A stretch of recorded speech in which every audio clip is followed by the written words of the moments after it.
Welcome back, everyone. It is February 16th, 1942, and we're back with another turn of Focus Pacific, our continuing struggle against the Empire of Japan. My opponent says that this is an interesting turn, so we'll see what happens. That may mean that I may lose some assets this turn. Looks like some night bombing over Chungking. Because of the long delay in this game, if you have been following the game up until now, you know there is about a 2-week break between turns. It means that the last time I played a turn, this most recent turn, I really didn't remember what a lot of things were going on the map. So it's very, very possible that I've missed something here, and we'll be paying the price for it in today's turn. We'll see.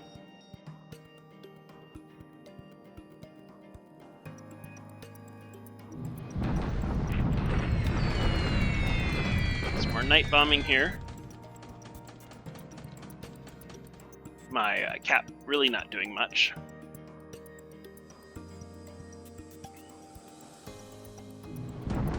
Or the night bombing.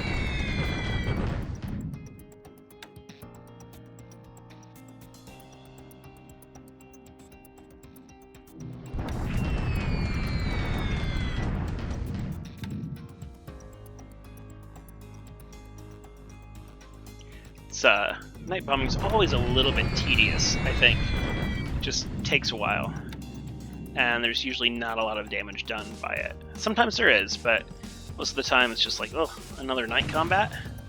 So I bombard here at Samarinda, where he has some troops and some planes. And do okay damage here. Not much, just destroy some troops. We don't destroy any planes on the ground or anything like that, unfortunately.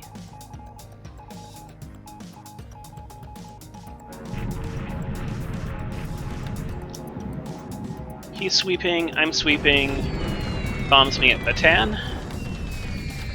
And again. Even now, I'm trying to remember what's going on in the game and where we are here. So, still sweeping Lei. Has some Dorniers that try to get after him at Singora, but they get intercepted. And again, don't look like they're going to make it through. Some Catalinas try to do the same, also don't make it through. Bomb him here at Moulmein, doing no damage. Yeah, just not able to do any damage there, I'm not sure why.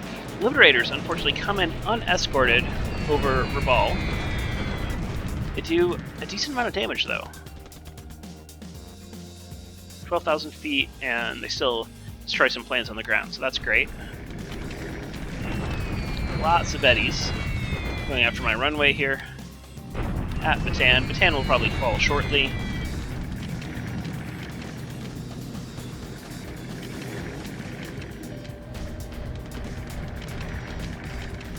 And on to the PM phase. Nothing interesting happening so far, so it might be on the ground, might be an air combat that happens here shortly, or airstrike, we'll see. We will see.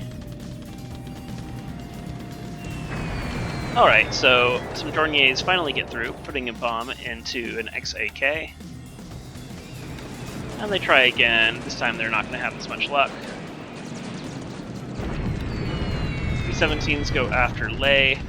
He's really not doing much with Lei. I should really focus on Port Moresby with the 4-engine bombers, I think. Oh, lots of Liz's come in over Singapore, unescorted, but they are 4-engine bombers. They are tough. We'll see if we can't destroy some. We destroy some, but still a few get through, doing negligible damage. And we destroy 7 of them, so that's great.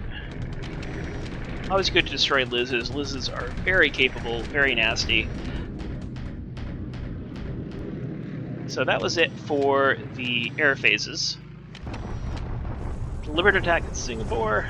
See how this goes. He has reduced forts here. He has been bombing the runway, which prevents me from building them again. I'm really down to not much. There's always a chance that he can take the Hex.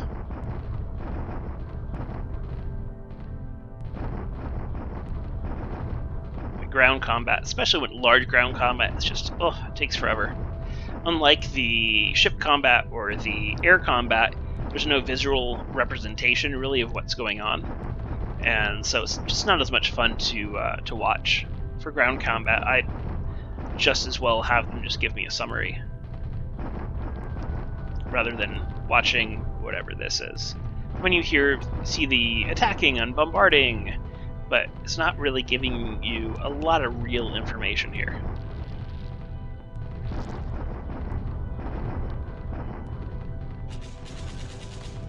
Here comes the actual attack phase after all that bombardment.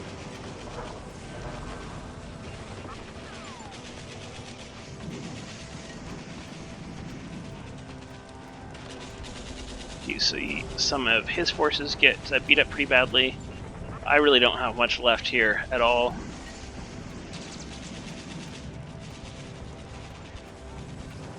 Really the largest LCU I have going on is this 22nd Australian. Started out around 60, now is down to 37, 26. Oof. So it's just evaporating before our eyes. This could be it for Singapore.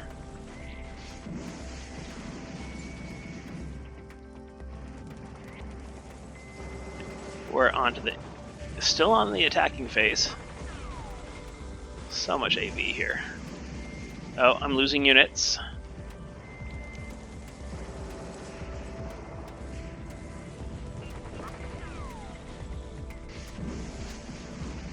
Such a long phase. Come on, let's go.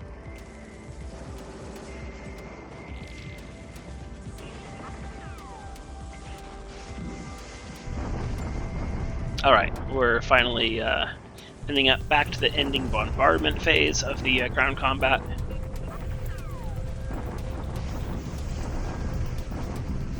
My forces are definitely beat up. A 1-to-1, yeah, that's not good for me. He lowers forts to 2. I take a lost unit here, lose a lot of vehicles, lose a lot of guns. Combat squads are about equal. He has more disabled, but of course he has a lot more to lose. He does have 4,600 AV in this hex. I don't even have 800. So no surprise that he got that 1-to-1 and lowered those forts. Anything that is in Singapore now will be destroyed in the next few turns. That's it for Singapore, and I'll lose it mid-February in just a few days. Bataan is going to share a very similar fate, I think.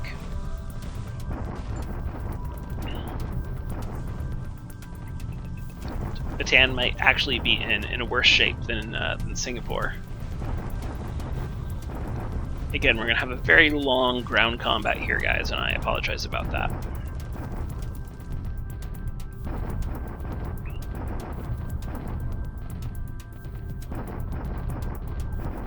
So yeah, I'm not sure what he was commenting about with the interesting. It could be that maybe Bataan follows his attack, or maybe there's another ground combat that I'm not sure about.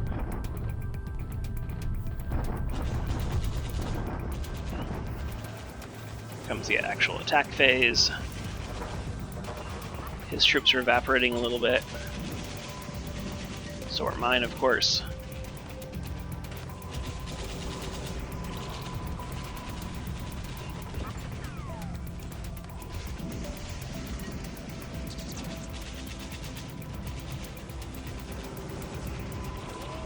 Just taking a look at some of these AVs here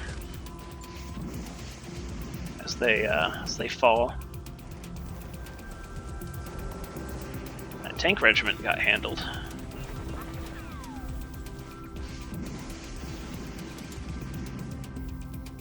And it's really hard to gauge too, right? So we have these two kind of columns of units, but in big battles like this, there's even more units that we can't see on the screen. So just looking at this combat replay screen, you can't really get a good idea of how the battle is going. So another 1-to-1, again, not what we want to see. He does take more casualties, but in all, I come off worse. The reason I say that is I have 108 squads destroyed compared to his 28. who cares about his disabled? He'll get those back eventually. He does lose a lot of engineers, lots of vehicle disablements on my end, and he does lowers those forts to 3. So both Bataan and Singapore days are numbered for both of those places. Ooh, and shock attack in the mountains here. Oh, that could be bad. That is bad. Holy crap. So yeah, key blocking position here gets absolutely wiped out with a shock attack. What did they bring here?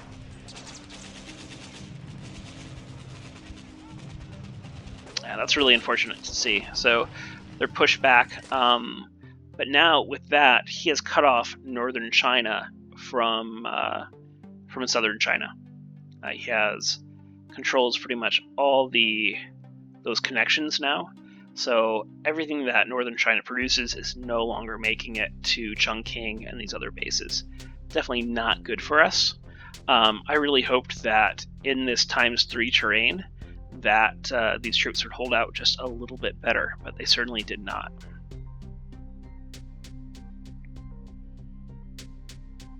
Wow, yeah, my AV, even in the train, actually went down because of fatigue, experience, and supply issues.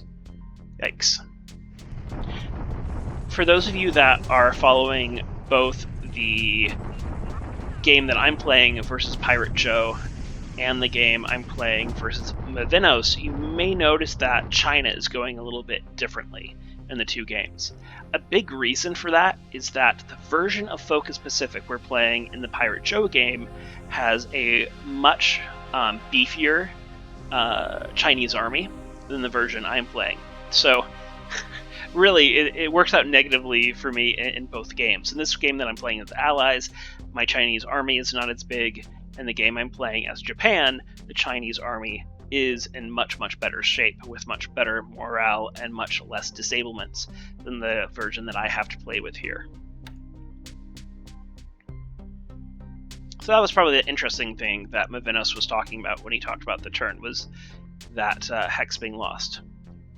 Well, that's it for the turn. Thank you for watching. Hope you enjoyed it, and we'll see you in the Discord. Take care, everybody.